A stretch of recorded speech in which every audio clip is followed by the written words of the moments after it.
திருச்சிற்றம்பலம். தென்னாடுடைய சிவனையை போற்றி, எந்நாட்டவருக்கும் இறைவா போற்றி. அனைவருக்கும் வணக்கம்.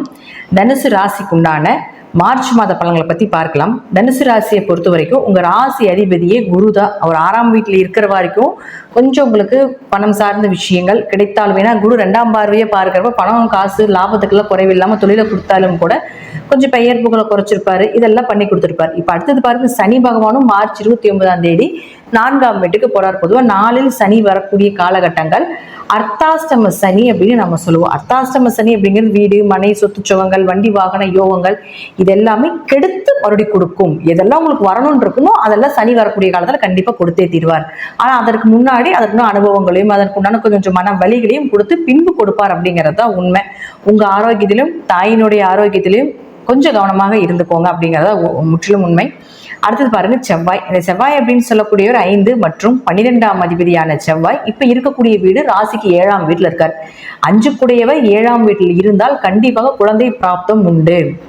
நல்ல திருமண வரன் அமைந்து வருவது, எதிர்பார்த்த வரன்கள் தேடி வர்றதுக்கு உண்டான வாய்ப்புகள் இதெல்லாமே ஏற்படுத்தி கொடுத்துருவார். 5, 7 குலதெய்வத்தினுடைய அனுகிரகம் நல்லா இருக்கும். மேக்சிமம் இந்த காலகட்டங்கள்ல மேரேஜ் செய்யறவங்கலாம் பார்த்துட்டீங்கன்னா குலதெய்வ கோயில செய்வாங்க. இது போல அமைப்பெல்லாம் கொடுத்துரும். அதே போல 12ஆம் அதிபதி 7ல இருக்கிறதுனால வெளியூர் வெளிநாடு பயணங்கள், கணவர் மனைவி விட்டு வெளியே எங்காவது போலான் இருக்கீங்க, அல்லது வெளிநாட்டில் ஏதாவது வேலைக்காக ட்ரை பண்ணிட்டு இருக்கீங்க, இப்படிலாம் இருந்தாலும் இந்த மாதத்தை பயன்படுத்தி கொள்ளுங்கள். அது உங்களுக்கு சிறப்பாக இருக்கக்கூடிய அமைப்பை கொடுக்கும். ஏன்னா 12-7 தொடர்பு ஏற்பட்டால் கொஞ்சம் பயணங்கள் அதிகமா இருக்கும். கணவன் மனைவிக்கு கொஞ்சம் சிறு சிறு விரிசல்கள் வரும் அப்படிங்கிற அமைப்பும் கொடுக்குது. ஏன்னா 12ஆம் இடங்கிறது அந்யூன்யம்னு சொல்றோம்.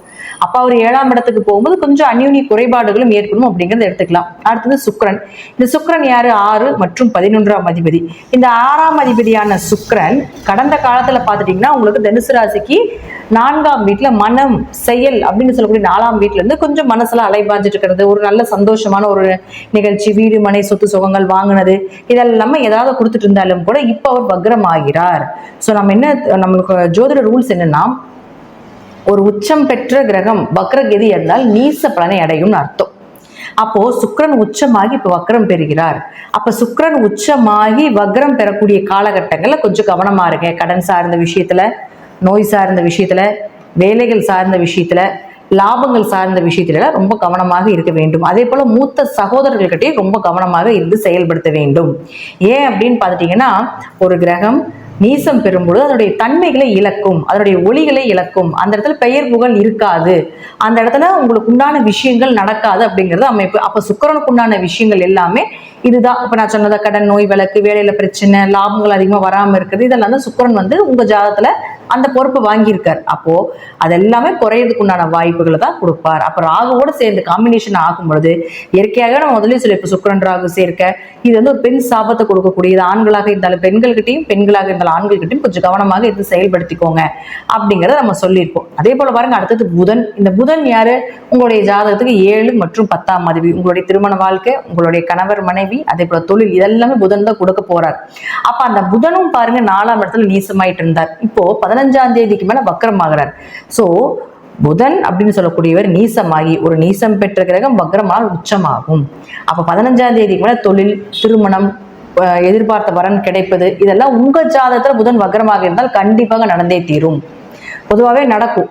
அல்லது உங்க ஜாதகத்துல வக்ரமாக இருந்தாலும் இன்னும் நான் சொல்றதை விட நல்ல பலன்கள் எல்லாமே வரும். தொழில் வளர்ச்சி, தொழில் ரீதியாக புதிய புதிய கிளைகள் அமைச்சுக் கொள்வது, தொழில் ரீதியாக புதிய நபர்களுடைய சப்போர்ட் கிடைப்பது, நல்ல வரன் அமைஞ்சு வர்றது, எதிர்பார்த்த வரன், திருமண வாழ்க்கை சிறப்பா இருக்கிறது, கணவன் மனைவிக்குள்ள நல்ல சந்தோஷ பிரியங்களாக இருப்பது, குடும்ப தேவைகளை பூர்த்தி பண்றது, இது எல்லாமே புதன் உங்க ஜாதகத்துல வக்ரமாக இருந்து 15ஆம் தேதிக்கு மேல நடப்பதற்குண்டான அமைப்பு. வக்ரமா இல்லையா இருந்தாலும் ஓரளவுக்கு நடப்பதற்குண்டான வாய்ப்பை நிச்சயமாக ஏற்படுத்தி கொடுப்பார் அப்படிங்கிறத முற்றிலும் உண்மை.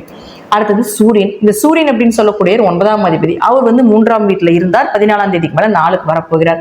3ஆம் வீட்டுல கைப்பகுதியில் இருக்கும்பொழுது தந்தை மூலமாக பண வரவு ஏதாவது கிடைச்சாலும் கூட அடுத்தது உங்களுடைய நல்ல நல்ல விஷயங்கள் எல்லாமே 14ஆம் தேதிக்கு மேல வைத்துக் கொள்வது நல்லது. ஏன்னா 4ஆம் வீட்டுக்கு போறார். அப்ப 4ஆம் வீட்டுக்கு 9ஆம் அதிபதி 4க்கு போனாலே தந்தையினுடைய பூர்வீக சொத்து, தந்தை வழியிலிருந்து வரக்கூடிய பண வரவு, அவர்கள் மூலமாக ஒரு உதவிகள் இதெல்லாமே கண்டிப்பா நடந்தே தீரும். அதனால உங்களுடைய தந்தை சார்ந்தது, உயர்கல்வி சார்ந்தது, ஒரு பணவரவு, ஒரு சுப நிகழ்ச்சிகள் இதெல்லாம் நடக்கணும் அப்படின்னா 14ஆம் தேதிக்கு மேல உங்களுடைய பிளானிங் பண்ணும்போது நிச்சயமாக நடக்கும். அதே போல ஜாதகத்துல பாத்துக்கோங்க, இந்த புதன் ராகு சேர்க்கை அப்படிங்கிறது அவ்வளோ ஒரு சிறப்பான சேர்க்கை கிடையாது. யாருடைய ஜாதகத்துல புதனும் ராகும் ஒரு ஜாதகத்துல சேர்ந்திருக்கோ அவங்களுக்கு படிப்பு தடை ஏற்படும்.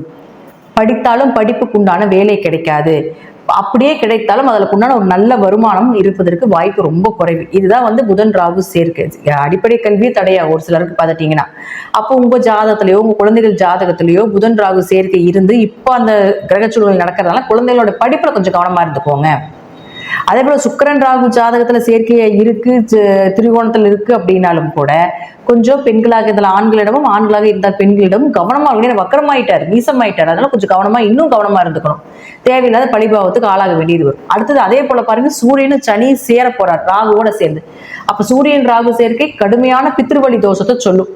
தந்தை வழி உதவிகள் இருக்காதுன்னா தந்தை ரொம்ப டல்லா இருப்பாரு, தந்தைனால எந்த பிரயோஜனமும் கிடையாது. அல்லது தந்தை ரொம்ப அதிகாரம் தந்தை கூட இருக்க முடியாது உங்களால. அதான் இந்த சூரியன் ராகு சேர்க்கை. அது சூரியன் சனியும் அப்படித்தான், ஒரு இடத்துலயாவது இருந்துக்கலாம். ஆனா தந்தைக்கு உங்களுக்கு பேச்சுவார்த்தையில, கேரக்டர் வைஸ்ல எதுலையுமே ஒத்தே வராது. இப்ப இது எல்லா கிரக சேர்க்கையும் சேரப்போகுது, ஒட்டுக்க சேரப்போது 4ஆம் இடத்துல மனம்னு சொல்லக்கூடிய இடத்துல சேரப்போறாரு.